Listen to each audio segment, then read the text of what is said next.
Professeur Didier Jourdan, les compétences pour la santé, de quoi parle-t-on? Merci beaucoup, Olivier Combalco. Bonsoir à toutes et à tous. Je suis heureux de vous retrouver autour de ce sujet qui est un enjeu tout à fait majeur pour nous, pour la promotion de la santé, pour l'éducation à la santé.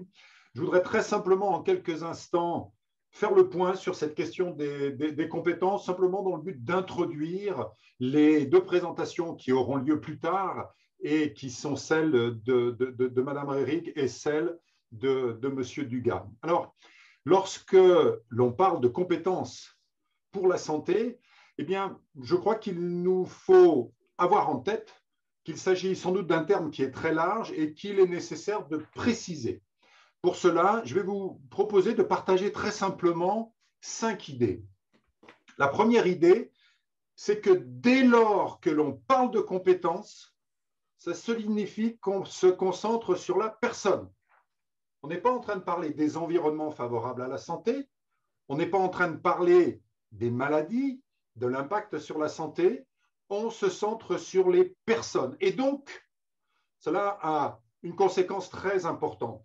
C'est-à-dire qu'on va se concentrer sur ce qui se passe dans l'histoire de la personne, dans ce qu'elle va acquérir, apprendre tout au long de la vie et qui va lui permettre d'être en santé, d'avoir un impact favorable sur sa santé, un impact à sa mesure, puisque vous le savez, la santé est déterminée par de nombreux facteurs qui sont extérieurs à la personne.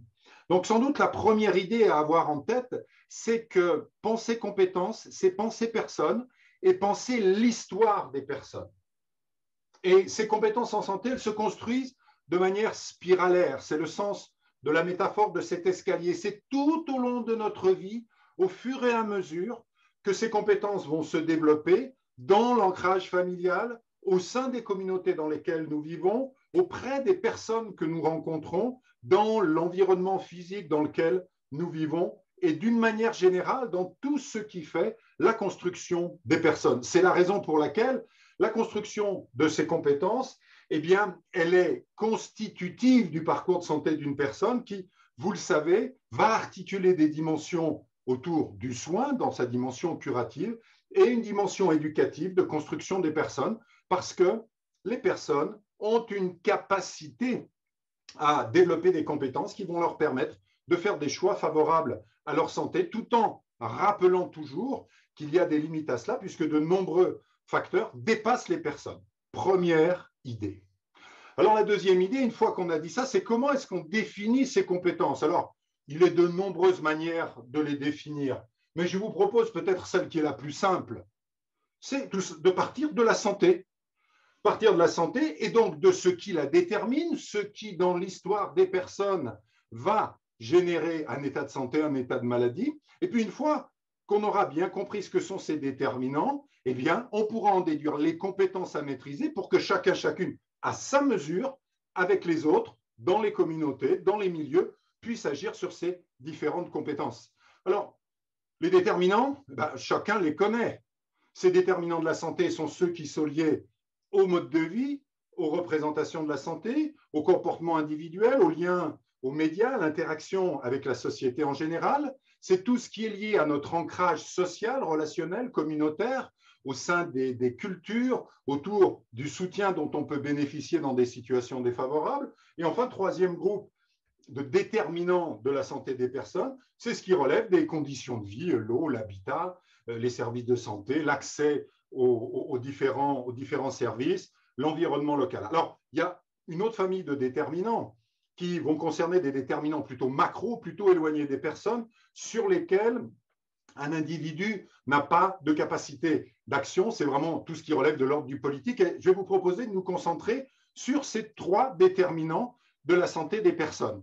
Eh bien, lorsqu'on va s'intéresser dans un premier temps à ce qui relève du rapport à la santé et des modes de vie, eh bien, mécaniquement, il y aura des questions qui sont liées à la connaissance de soi. Et il y a un premier groupe, un premier paquet de compétences qui relèvent de la connaissance de soi, de chacun, de nos spécificités, de nos qualités, de nos limites, de la capacité à identifier nos émotions et à travailler sur ces émotions. Le deuxième élément, c'est tout ce qui relève de l'autonomie, c'est-à-dire la capacité à gérer son stress, le risque, à prendre du recul avec les situations. On sait notamment que pour un grand nombre de conduites à risque, cette capacité à gérer le stress et le risque est tout à fait déterminante.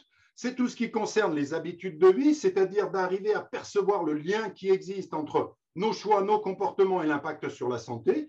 Et puis, c'est cette capacité, nous allons y revenir tout à l'heure, à faire des choix libres et responsables. Donc, vous voyez, premier axe, le rapport à la santé et le mode de vie, eh bien, il y a 4 familles d'espaces de compétences à développer en matière de connaissance de soi, d'autonomie, d'habitude de vie et de capacité à choisir. Lorsqu'on va s'intéresser aux réseaux relationnels et communautaires, eh bien, il est évident que développer des capacités de communication, de création de relations respectueuses, la capacité à prendre place au sein d'un groupe, de faire preuve d'empathie, d'identifier les autres, de comprendre, d'être capable de résoudre des problèmes relationnels, c'est une compétence majeure. L'appartenance, c'est-à-dire la capacité à comprendre et à prendre place dans son environnement, est aussi un enjeu central. Là aussi, les tensions entre sa propre identité et son insertion sociale sont des facteurs qui impactent très fortement sur la santé. C'est ensuite la capacité à solliciter, à identifier à bon escient des ressources. Vous le savez, dans ce qui va générer des conduites à risque chez les personnes, assez souvent, il y a des rendez-vous ratés, c'est-à-dire des ressources auxquelles les personnes n'ont pas accédé pour différentes raisons, notamment de vulnérabilité sociale, de vulnérabilité liée aussi aux spécificités des personnes, j'y reviendrai. Dernier élément, tout ce qui relève de la mise à distance de la pression. Vous le savez, les déterminants commerciaux de la santé, notamment médiatiques, sont tout à fait majeurs. Communication, appartenance, ressources, esprit critique sont des champs de compétences majeurs pour être en santé. Et puis enfin, les facteurs liés aux conditions de vie, ce qu'on pourrait regrouper sous le nom d'enracinement, c'est-à-dire sa capacité non seulement à connaître l'environnement, mais à identifier la façon dont on peut contribuer à transformer les environnements pour les rendre favorables à la santé. Alors, vous le voyez, c'est une façon assez simple de définir les compétences. On part de la santé dans ses dimensions biologiques, psychologiques, environnementales. On identifie ce qu'en sont les déterminants et on voit ce que sont les compétences qu'il s'agit que chacun maîtrise pour être capable de prendre en charge sa propre santé. Et c'est du reste ce qui définit la littératie en santé, ce qui permet de la rendre lisible. Si on organise ces compétences, cette fois, non pas du point de vue de la santé, mais du point de vue de l'éducation, eh bien, on peut arriver à voir que les 4 premières relèvent du rapport à soi, que les suivantes relèvent du rapport aux autres et à l'environnement social, et enfin, les dernières qui relèvent du rapport à l'environnement dans son ensemble. Développer les compétences en matière de santé, c'est travailler sur le rapport à soi, le rapport aux autres et au monde social, le rapport à l'environnement. C'est la deuxième idée. Alors, la troisième idée va nous conduire plus spécifiquement au sein de ces compétences, aux compétences psychosociales. En effet, vous le savez, ce qui va être au cœur de la vision que nous avons de la santé, c'est la manière dont nous sommes capables de construire avec les personnes les compétences qui vont nous permettre de faire des choix libres et responsables. Et ce que je voudrais souligner, c'est que nous parlons de toutes les personnes, y compris celles qui sont en situation de handicap, celles qui rencontrent des difficultés dans le champ de la santé mentale ou des difficultés de nature sociale ou liées à des maladies chroniques. Tout simplement parce que ces compétences, pour les personnes les mieux insérées, les plus favorisées, eh bien, elles sont, entre guillemets, et on va voir que ce n'est pas tout à fait naturel, mais on pourrait dire naturellement développées par le milieu au sein desquels elles vivent. Notre question à nous, c'est comment on fait pour que tout le monde soit en capacité de choisir, et en l'occurrence pour Blanche-Neige, de dire non à une pomme dont elle n'a visiblement pas envie. Alors, vous le savez, pour être capable de faire ce type de choix, eh bien, il faut mécaniquement avoir des connaissances, savoir si un certain nombre de comportements sont favorables ou non à la santé, disposer des connaissances nécessaires pour cela. Mais vous le savez également, ça n'est pas suffisant. Il faut être en capacité de s'affirmer, faire preuve de ce qu'on appelle de l'assertivité, pour dire les choses simplement, considérer qu'à la fois, on a assez de valeur pour qu'on puisse contribuer positivement à sa santé, et puis être en capacité de le faire.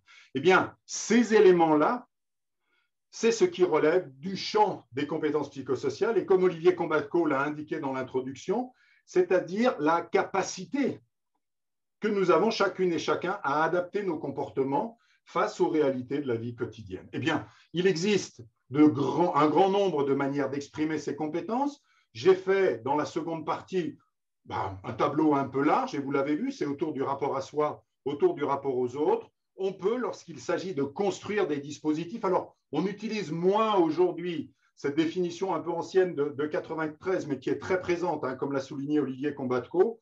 On travaille plutôt sur la base des recherches menées par Julien Masson autour du champ des compétences sociales, des compétences cognitives et puis des compétences émotionnelles. L'enjeu étant à chaque fois qu'on met en place un dispositif éducatif ou un dispositif de promotion de la santé ou un dispositif d'action communautaire en santé, eh bien de s'interroger sur la manière dont on va travailler ces compétences chez les personnes.